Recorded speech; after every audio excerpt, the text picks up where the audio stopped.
네, 오늘 저희들이 함께 읽을 하나님의 말씀은 창세기 12장 말씀입니다. 방이 조금 더운 것 같은데 혹시 옆에 그 에어컨이 꺼져 있으면 좀 켜주시면 좋겠습니다. 저만 더운가요? 창세기 12장 10절부터 13장 18절까지의 말씀입니다.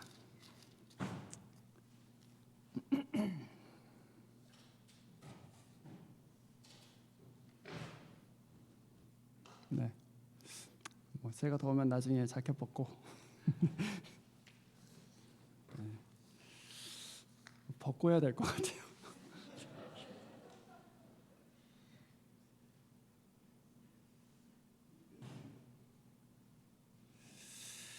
네, 오늘 말씀이 조금 긴데요. 12장 10절부터 13장 18절까지의 말씀을 제가 읽겠습니다. 그 땅에 기근이 들었다. 그 기근이 너무 심해서 아브라함은 이집트에서 얼마 동안 몸부쳐 살려고 그리로 내려갔다. 이집트에 가까이 이르렀을 때에 그의 아내 사레에게 말하였다. 여보, 나는 당신이 얼마나 아름다운 여인인가를 잘 알고 있어. 이집트 사람들이 당신을 보고서 당신이 나의 아내라는 것을 알면 나는 죽이고 당신은 살릴 것이요. 그러니까 당신은 나의 누이라고 하시오. 그렇게 하여야 내가 당신 덕분에 대접을 잘 받을 수 있고 또 당신 덕분에 이 목숨도 부지할 수 있을 거요.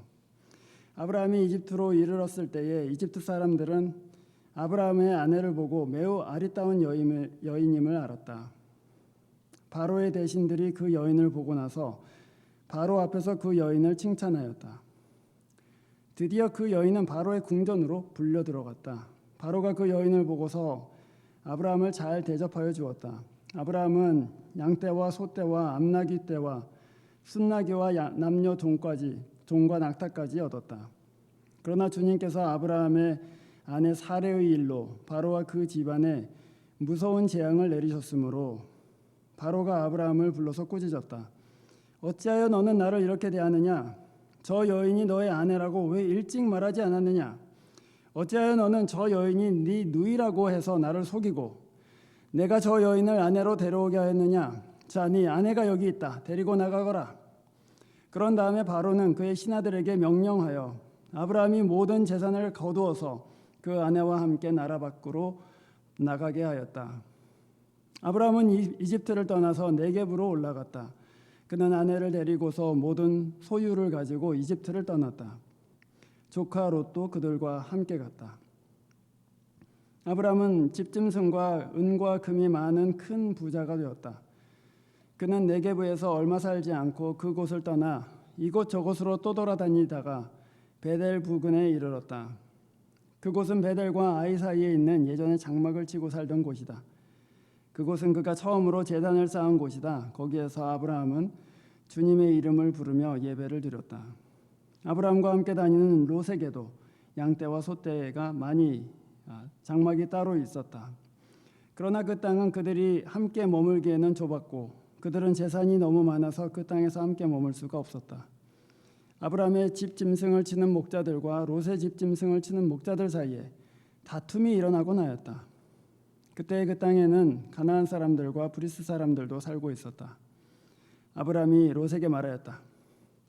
너와 나 사이에 그리고 너의 목자들과 나의 목자들 사이에 어떠한 다툼도 있어서는 안 된다. 우리는 한 핏줄이 아니냐. 내가 보는 앞에 땅이 얼마든지 있으니 따로 떨어져 살자. 네가 왼쪽으로 가면 나는 오른쪽으로 가고 네가 오른쪽으로 가면 나는 왼쪽으로 가겠다. 롯이 멀리 바라보니 요단 온 들판이 소알에 이르기까지 물이 넉넉한 것이 마치 주님의 동산과도 같고 이집트 땅과도 같았다. 아직 주님께서 소돔과 고모라를 멸망시키기 전이었다. 롯은 요단의 온 들판을 가지기로 하고 동쪽으로 떠났다. 이렇게 해서 두 사람은 따로 떨어져 살게 되었다. 아브라함은 가나안 땅에서 살고 롯은 평지의 여러 성읍들을 돌아다니면서 살다가 소돔 가까이에 이르러서 자리를 잡았다.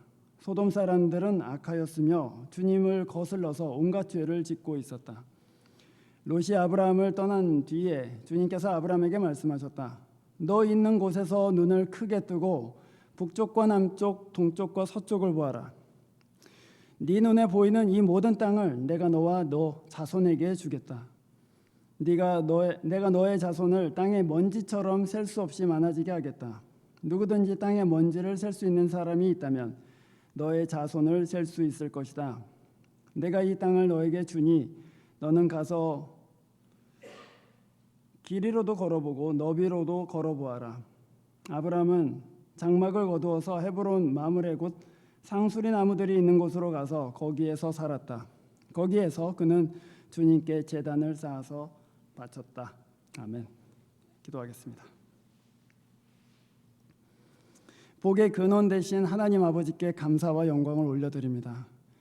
저희들이 읽고 있는 이 아브라함의 이야기들, 이 말씀을 통해서 저희 각 사람의 믿음의 길 가운데 하나님이 작정하신 말씀들을 허락해 주시고 또 저희들이 그 길을 가는 동안에 아브라함과 같이 하나님을 만나고 예배하고 또 섬기는 은혜가 있게 해 주십시오.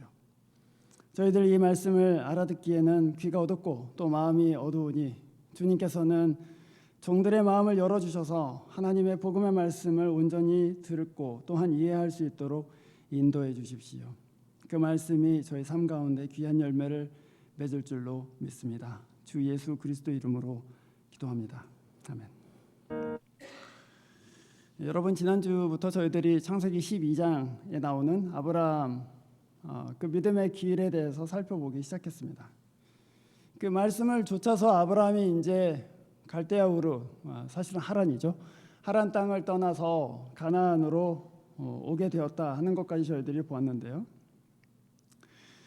하나님이 말씀을 따라서 어떤 사람이 움직일 때 그냥 말씀만 주시는 것이 아니고 그 말씀에 순종하는 길 위에서 하나님이 누구이신지를 드러내 보여주십니다. 하나님이 누군지를 알게 돼요.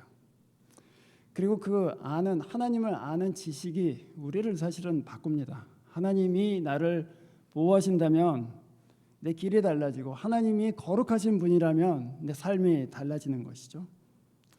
예, 오늘 이 말씀 저희가 조금 긴 본문을 읽었는데 이 말씀 가운데 아브라함이 어떻게 하나님을 알게 되고 또 그 하나님을 아는 지식이 아브라함의 길을 어떻게 바꾸는지를 저희들이 살펴보려고 합니다. 오늘 이 말씀은 아브라함이 기근 때문에 가나안 땅에서 애굽으로 간 그 사건을 다루고 있습니다. 애굽에 도착했는데 여러분, 애굽은 고대 문명의 발상지 중에 한 곳이죠. 굉장히 번성한 그런 나라였습니다. 거기에 들어갔는데 아브라함이 지금 두려워하고 있죠. 혹시 내 아내가 너무 이뻐서 사람들이 데리고 가면 어떨까 하는 그런, 그리고 이 아내가 너무 이뻐서 나를 죽이고 아내를 가로채지는 않을까 하는 그런 두려움을 갖고 있습니다. 그래서 그 아내한테 나를 오빠라고 하고 너를 누이라고 하자. 그래서 위기를 모면하도록 그렇게 하자 하고 꾀를 냅니다. 근데 생각해 보면 여러분, 애굽에 내려간 이유가 무엇입니까? 혹시 기근 때문에 우리가 굶어 죽지 않을까 하는 것 때문에 내려간 것이죠. 두려움 때문에 내려간 것입니다. 애굽에 내려가서 거짓말을 한 이유가 무엇입니까? 두려움 때문에 더 거짓말하는 것입니다. 혹시 나를 죽이고 혹시 이 아내를 가로채지 않을까 하는 것 때문에 그렇게 거짓말을 합니다. 말하자면 두려움 때문에 옮겼고 두려움 때문에 거짓말하고 있는 것이죠. 믿음으로 지금 산다고 하란에서부터 가나안 땅으로 내려갔습니다. 믿는다고 해서 바로 우리 삶이 바뀌는 것은 아닙니다. 믿음으로 살고 있지만 아직 두려움 가운데 살고 있어요. 그래서 두려움 때문에 장소를 옮기기도 하고 두려움 때문에 거짓말을 하기도 하고 있습니다. 하나님께서 나타나셔서 가나안 땅을 너한테 주고 이 땅이 너의 약속의 땅이 되게 하겠다 이렇게 말씀하셨는데 두려워지니까 그 땅을 떠나기도 하고 또 하나님의 백성으로서는 참 부끄러운 일이지만 아내를 누이라고 속이는 그런 일까지 하는 것이죠. 꾀를 불었는데 어떻게 됐습니까? 애굽 사람들이 누이야? 그럼 데리고 가야지 하고 데리고 가버립니다. 그러고서는 바로의 왕궁으로 그 사라를 데리고 가서 아내를 삼고자 하는 큰 재앙이 나타나고 맙니다. 그게 참 아이러니죠, 여러분. 두려움 때문에 어떤 지혜를 짜냈는데 그 지혜 때문에 사실은 더 큰 재앙이 생기고 있는 것 아닙니까? 그래서 아브라함한테는 아주 곤란한 사정이 생긴 것입니다. 애굽에 나그네로서 들어가 있는데 그 땅에서 자기가 일껏 지어낸 꾀라는 것이 자기 아내를 빼앗기고, 남자로서 얼마나 수치스러운 일입니까? 자기 아내를 보호하지도 못하고 또 그 거짓말 때문에 사실은 아내가 잡혀가고, 그 바로는 그것도 모르고 그 오빠라며 그러면서 잘 대접해줘야지 그러고서는 땅도 주고 그 여러 노예들과 나귀와 소 같은 것들도 주고, 그래서 아브라함한테 큰 선물을 줍니다. 선물을 받은 아브라함이 마음이 편했을까요? 이거 완전히 내 신세 망쳤구나, 내가 이렇게 못난 짓을 해서 우리 아내는 욕을 당하게 생겼구나, 그런 생각을 하였을 것입니다. 그런데 그때 하나님께서 개입하셨습니다. 무슨 일을 어떻게 하셨는지 모르겠지만 바로의 왕궁에 큰 재앙이 일어나게 만드셨습니다. 그러고서 바로가 이 도대체 어떻게 된 일인가 하고 살펴보니 자기가 데려온 이 사례라는 사람이 사실은 아브라함의 아내라는 것을 알게 된 것이죠. 그래서 제가 좀 드라마타이즈 하느라고 좀 바로의 그 심정으로 읽긴 했는데, 바로가 막 짜증을 내면서 꾸짖는 거 아닙니까? 너 왜 나한테 거짓말해서 이렇게 나를 괴롭게 만드냐? 그러고서는 막 꾸짖어요. 믿음의 조상인 아브라함은 그 앞에서 망신을 당합니다. 거짓말쟁이가 된 것이고 또한 겁쟁이가 된 것이죠. 근데 여러분, 그 거짓말쟁이이고 겁쟁이인 아브라함을 위해서 하나님께서 개입하신 것입니다.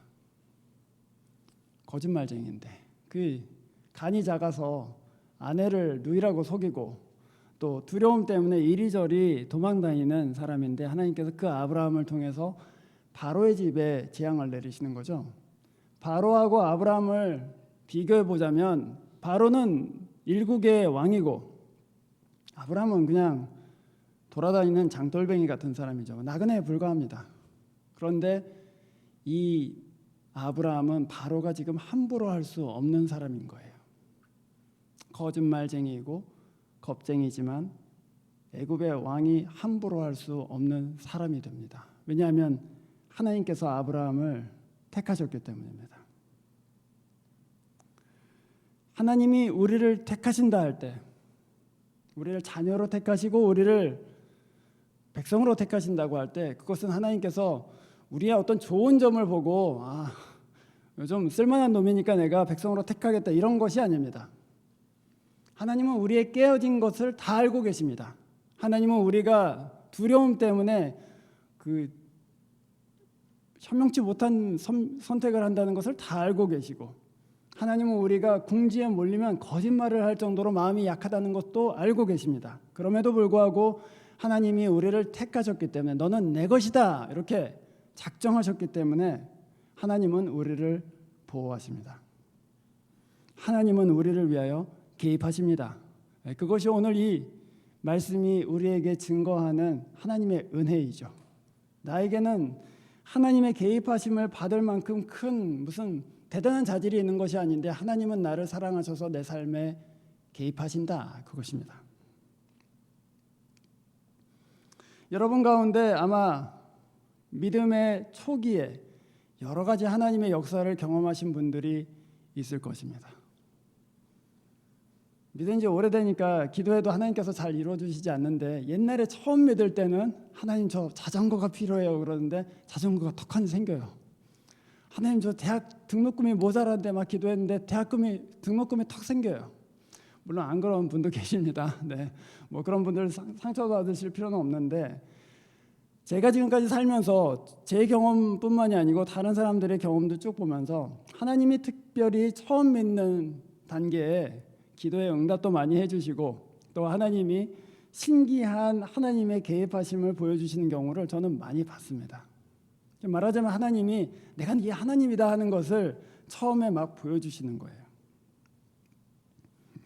그런데 여러분, 하나님의 역사를 여러분이 경험하실 때 이게 하나님이 하신 일이구나, 그때 주의하실 것이 있습니다. 뭐냐면 그거 굉장히 좋은 일이잖아요. 하나님이 내 등록금 주셨어. 그러고 끝. 감사하고 끝 하시면 안 돼요. 하나님이 내 등록금을 마련해 주셨다. 그러면 하나님이 누구신가를 여러분들은 정리하셔야 됩니다. 이 하나님은 내 필요를 채우실 수 있는 분이시다. 또 하나님은 내 기도를 응답하시는 분이시다. 하나님은 나 같은 사람에게도 자비를 베푸시는 분이시다. 하나님에 대해서 여러분이 이분이 어떤 분이신지를 그 경험을 통해서 배우는 거죠.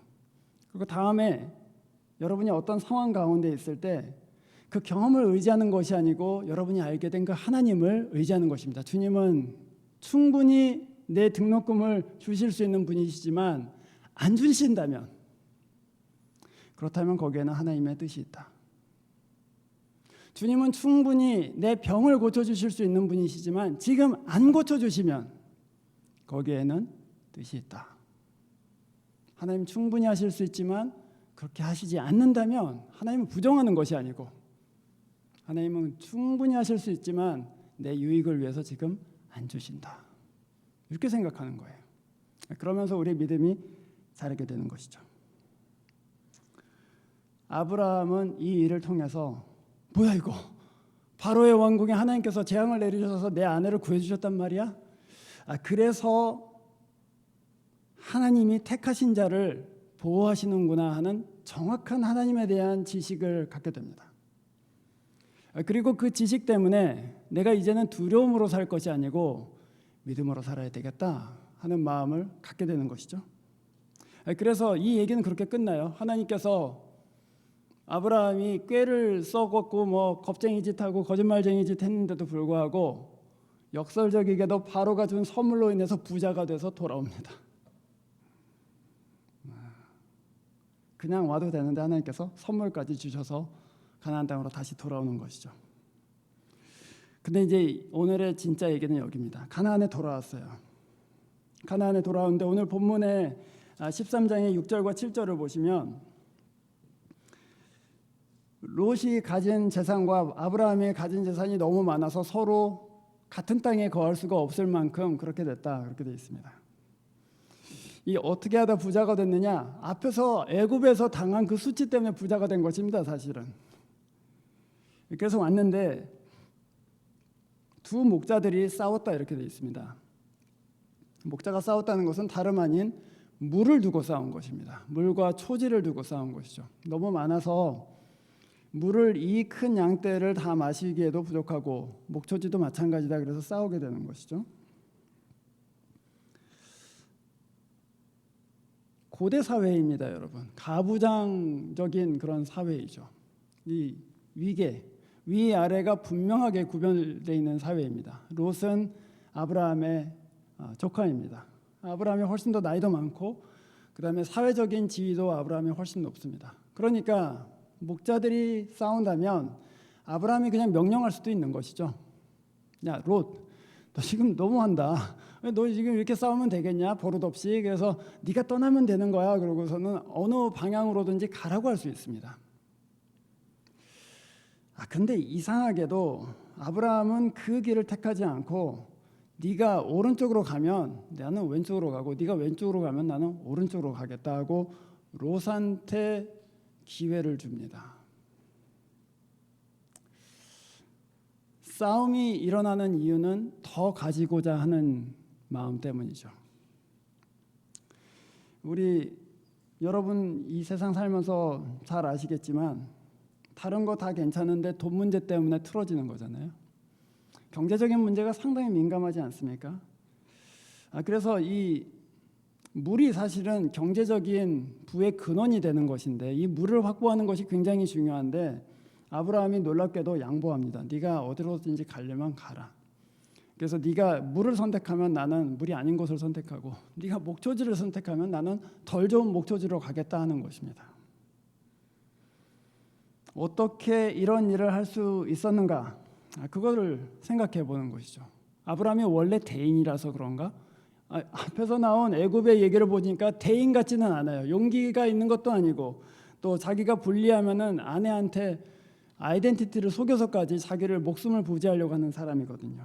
그러면 왜 여기서 이렇게 대인배 노릇을 하는가, 그것입니다. 저는 그렇게 생각합니다. 애굽에서의 경험이 결정적이었다.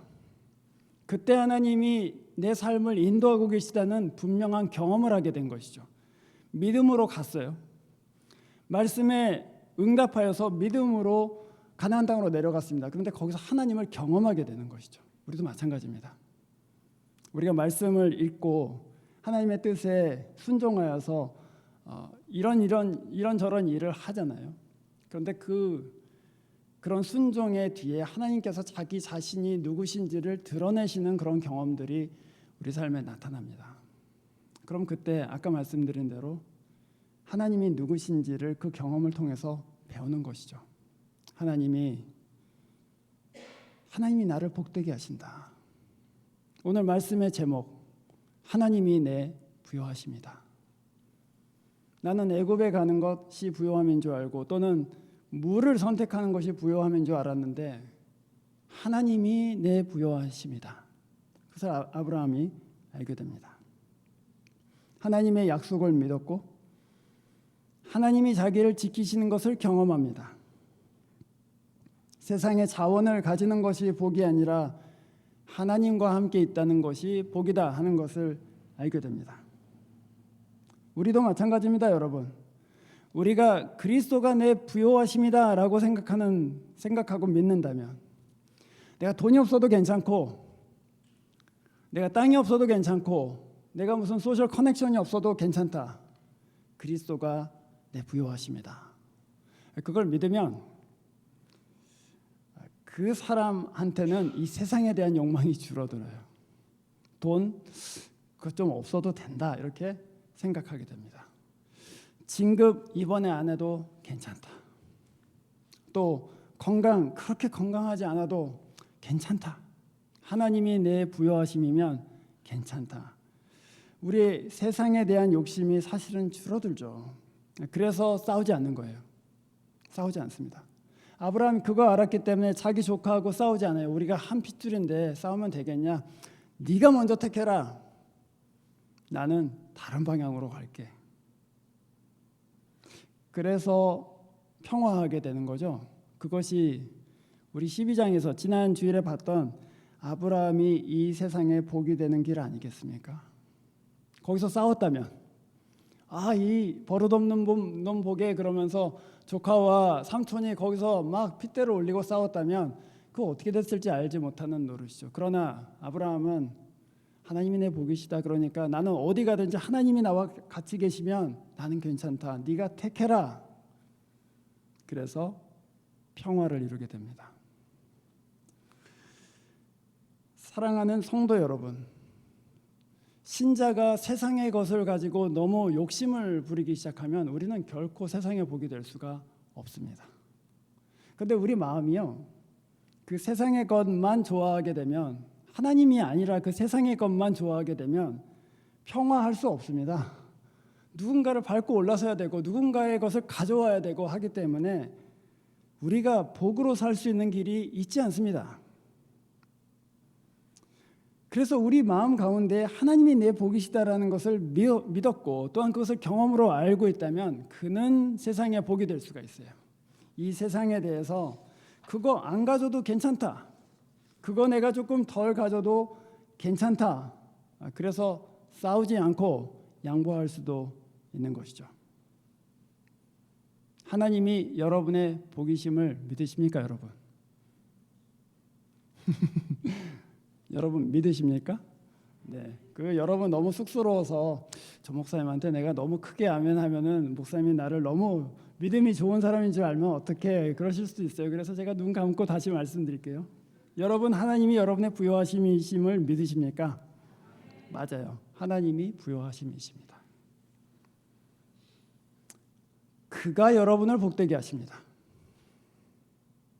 여러분이 갖고 있는 것이 여러분을 복되게 하는 것도 아니고 여러분이 오른 그 자리가 여러분을 복되게 하는 것도 아니고 하나님이 여러분을 부요케 하십니다. 그거를 기억하고 믿으세요. 그래서 쭈그러들지 마시고 두려움 때문에 거짓말하지 마시고 두려움 때문에 도망가지 마시고 하나님이 내 복이시다. 그것을 믿으시기를 바랍니다. 롯은 이제 선택하라고 했잖아요. 그래서 롯이 이렇게 둘러봅니다. 둘러봤는데 오늘 이 말씀에 굉장히 흥미로운 구절이 있습니다. 10절 말씀 보십시오. 롯이 멀리 바라보니 요단 온 들판이 소알에 이르기까지 물이 넉넉한 것이 마치 주님의 동산과도 같고 이집트 땅과도 같았다, 이렇게 되어 있습니다. 주님의 동산, 그러니까 말하자면 천국이라는 얘기죠. 그러니까 롯의 눈에는 소돔과 고모라 땅이 딱 천국같이 보였다, 그것입니다. 애굽하고 소돔과 고모라하고 그리고 천국이 같이 엮여 있는 것입니다. 그런데 바로 아래에 있는 13절에 보면 그 소돔과 고모라 땅은 사람들이 악하여서 주님을 거슬려서 온갖 죄를 짓고 있었다. 그 땅은 악했다, 이렇게 얘기합니다. 이 말하자면 롯은 자기 욕심 때문에 자기가 바라고 있는 물, 자기가 바라고 있는 어떤 화려한 것, 그런 것이 소돔에 다 있기 때문에 그 소돔을 보면서 와, 천국이다, 이렇게 생각했다는 거예요. 하나님이 보시면 얼마나 우스웠을까요? 그게 천국이 아닌데. 돈을 찾는 사람들에게는 목이 좋은 곳이 천국으로 보입니다. 저기다 가게 내면은 떼돈 벌겠다. 그럼 거기가 천국처럼 보여요. 여자를 찾는 사람은 물이 좋은 나이트클럽이 천국처럼 보입니다. 저기 가면 좋은 여자 꼬실 수 있겠다. 여가를 찾는 사람은 리조트야말로 천국과 같이 보입니다. 어디 가면 참 좋다던데. 말하자면 우리가 천국으로 꿈꾸는 것들은 우리가 원하는 것이 무엇인지를 그냥 드러내는 것이죠. 그러니까 롯이 물을 찾고 있었고 도시 생활의 화려함, 이런 것들을 찾고 있었기 때문에 거기가 천국처럼 보였다, 그 얘기입니다. 우리 안에 하나님의 약속이 없으면 그런 것들이 당연히 커 보이죠. 하나님 보시기에는 악한 땅인데 그 땅이 좋아 보인다는 것입니다. 여러분, 신자 안에 하나님의 약속에 대한 소망이 사라지면 그럼 이 땅이 원하고 추구하는 것 똑같이 우리가 추구하지 않겠습니까? 그거 잃어버리면 속상하고 거기에 가지 못하면 괜히 루저된 것 같고 그런 거 아니에요? 소돔 사람은 하나님 앞에 악하고 큰 죄인이었다. 말씀이 그렇게 얘기합니다. 롯의 눈에는 크게 보이지 않아요. 그게 기준이 아니니까. 하나님의 마음이 아직 그 롯 안에 있지 않기 때문에 롯한테는 지금 소돔과 고모라가 천국처럼 보입니다. 하나님을 내 길로 삼지 않으면 내 욕심이 이끄는 대로 살게 되죠. 제가 어렸을 때 그 무슨 동화책을 읽었는데 그 동화책이 늑대 얘기였습니다. 늑대 엄마가 늑대 새끼들한테 가르치는 거예요. 그리고 이렇게 늑대 새끼들을 데리고 다니다가 이 사냥꾼이 놓은 덫을 보게 됩니다. 덫은 안 보이죠. 그러나 그 위에 있는 고기 덩어리가 보이는 거예요. 그래서 이제 새끼들이 그 고기 덩어리를 보고 뛰어들려고 하니까, 얘들아, 왜 거기를 뛰어들려고 하냐? 코가 눈보다 앞에 있다, 그러는 거예요. 그게 무슨 얘기예요? 냄새를 맡아봐라. 덫의 냄새가 나지 않냐? 그 쇳덩어리 냄새가 나지 않냐? 그러니까 코가 눈보다 앞에 있으니 너희들은 늘 코를 믿어라, 그렇게 가르치는 거예요. 제가 어린 나이에 그걸 읽고요, 충격을 받았습니다. 보이는 대로 행해서는 안 되는구나. 신자한테는 눈보다 뭐가 앞에 있을까요? 믿음이 앞에 있습니다. 눈에 보이는 대로 하자면은 그냥 덫에 걸려서 그렇게 덜썩덜썩 물 수밖에 없겠지만 우리 믿음은 눈보다 앞에 있어요. 그래서 여러분, 믿음으로 사십시오. 믿음으로 살아야 됩니다. 믿음으로 생각하고 믿음으로 판단해야 됩니다. 소돔과 비교할 때 지금 아브라함이 서 있는 땅은 물이 넉넉한 땅이 아닙니다.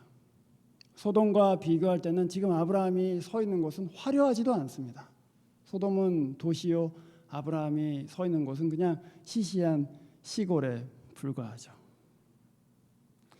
그러나 그때 하나님이 찾아오시지 않습니까? 오늘 본문 14절부터 롯이 아브라함을 떠나간 뒤에 하나님이 다시금 아브라함을 찾아오셔서 말씀하시죠. 너 눈을 들어서 동서남북을 다 봐라. 내게 이 땅을 네게 주겠다. 너의 자손도 많아질 것이다. 롯도 그 생각하지 않았겠어요? 소돔에 가서 자손들도 많아지고 땅도 커졌으면 좋겠다. 그런데 하나님은 정작 아브라함한테 나타나셔서 너의 자손이 많아질 것이고 네 땅이 이 땅이 될 것이다. 이렇게 말씀하세요. 누가 복이라는 것입니까? 하나님이 복이라는 말입니다. 소돔과 비교할 때 별별 일 없는 곳에 서 있습니다. 어디가 복된 땅입니까? 소돔도 아니고 사실은 가나안도 아니에요. 하나님이 계신 곳이 복된 땅이죠. 여러분 가운데 혹 웨이코가 시시해 보이시는 분이 계십니까? 제가 지난 시간에도 얘기했지만 나는 원래 LA에 갈 사람인데 중간에 여기서 머물고 있는 거야 라고 생각하시는 분 계세요? 나는 원래 뉴욕에 가야 되는데 지금 여기서 잠깐 이렇게 엎드려 있는 거야 이렇게 생각하시는 분 계십니까? 어디가 복된 곳입니까? 뉴욕입니까? 웨이코입니까? LA입니까? 여기입니까? 제가 여러분한테 웨이코가 복되다 이렇게 말하라는 것이 아닙니다. 복된 곳은 하나님이 계시는 곳입니다. 여러분이 하나님과 동행하면 그곳이 복된 곳이에요. 그래서 다툴 필요가 없습니다. 장소가 중요한 것도 아니고 번성하는 곳, 기회가 있는 곳, 거기에 있는 것이 중요한 것도 아닙니다. 정말 중요한 것은 우리를 복되게 하시는 그 하나님, 그 그리스도, 그분이 계시는 곳에 함께 있는 것입니다. 하나님이 우리를 복되게 하시고 하나님이 바로 우리의 복이시기 때문입니다. 우리가 서야 할 곳은 어디입니까, 여러분? 그것은 무슨 큰 대학이 있는 것도 아니고 큰 도시가 있는 것도 아니고 또는 무슨 번성하는 어떤 곳도 아니고 우리가 서야 할 곳은 하나님의 아들 그리스도가 계시는 곳, 바로 그 교회입니다. 그 교회, 제가 지금 건물을 얘기하는 것이 아니라는 것을 여러분 아시죠? 하나님의 백성들이 있는 곳, 거기서 여러분 하나님과 동행하면서 사는 법을 배우세요. 그래서 여러분의 눈이 아닌 눈보다 앞에 있는 믿음으로 사는 법을 배우시기를 바랍니다.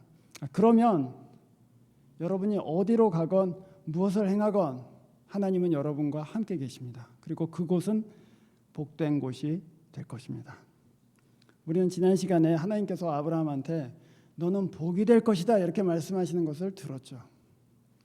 우리한테 하시는 말씀입니다. 너는 웨이코에 있든 달라스에 있건 뉴욕에 있건 LA에 있건 너는 복이 될 것이다.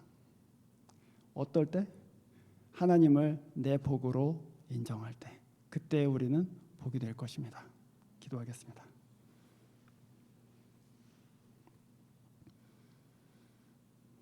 그리스도가 우리의 부요하심이십니다. 주님이 우리의 참으로 복이십니다. 세상의 여러 가지 것들을 추구하고 또한 그것을 가지지 못하여서 속상해하고 또 원망하면서 살았던 저희의 마음을 회개합니다.